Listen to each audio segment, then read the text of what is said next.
Invite a Budget Blinds style consultant to show you how to transform your rooms just by changing your window coverings. Canada's #1 choice for window coverings. Visit budgetblinds.ca today.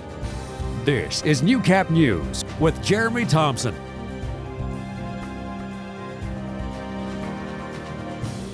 Good evening and thank you for joining us. A North Battleford woman is facing drug trafficking charges after RCMP responded to a call of an assault yesterday morning.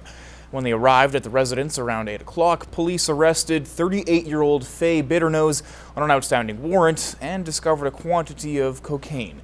Bitternose is scheduled to appear in provincial court on Monday. Also yesterday morning, Unity RCMP responded to a report of a truck taken from a business in Macklin, Saskatchewan. It's a custom 2005 F350 Lariat Ford Super Duty truck. It's black with black rims and a cowl hood. The Alberta plate is BCR 3811. Has a red tail gauge with an empty tool and fuel box. Police say the truck had a small amount of fuel, so it would need to fill up within 100-kilometer radius.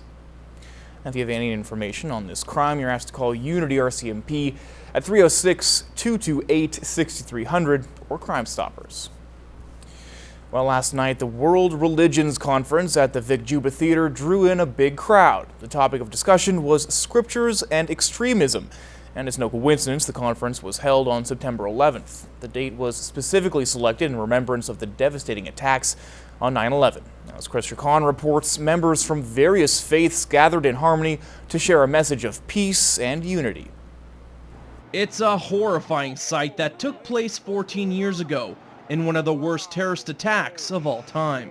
Since then, memorials have been held every year all over North America to honor those who sacrificed their lives to save others. Members of local faith groups gathered in the effort of promoting religious harmony in Canada and in Lloydminster by sharing a special message.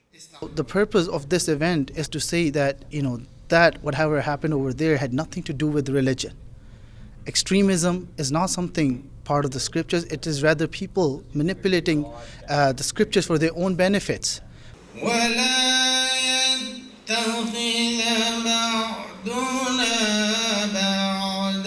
The conference topic was scriptures and extremism. Representatives from the Christian, Muslim, Sikh, and Jewish faith each shared their message from different religious perspectives. It depends how you define extremism. If you are going to refer to that as religiously motivated violence, then the answer is an emphatic no. But if you understand extremism as taking the core of the religious belief and practicing it to its extent, then yes, the center of Christian teaching is grace and love, and the teaching obviously of our scriptures that you're to take that to its extreme end. After the conference talks, there was a question and answer period, concluding with a silent prayer. Being September 11, please also pray for all the victims of the 9/11 who lost their lives 14 years ago.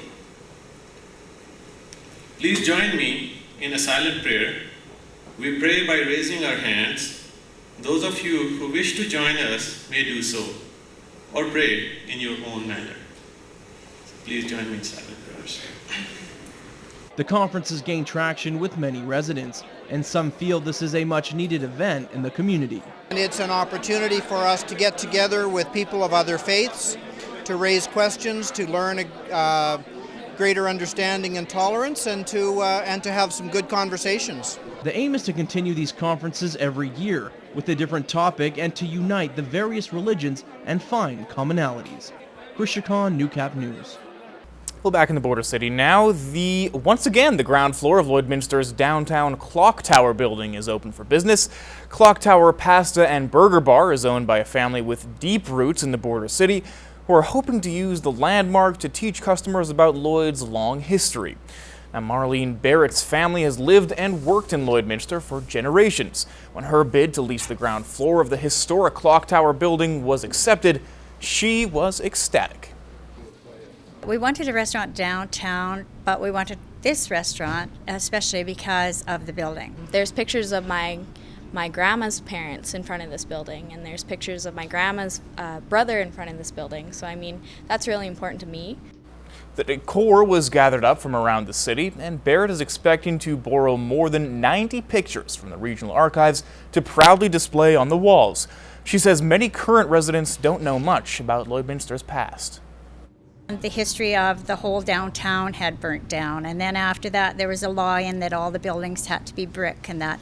And people don't know that stuff, so that stuff's kind of nice to bring to people. Barrett hopes the homemade food and warm atmosphere will draw in the crowds as well.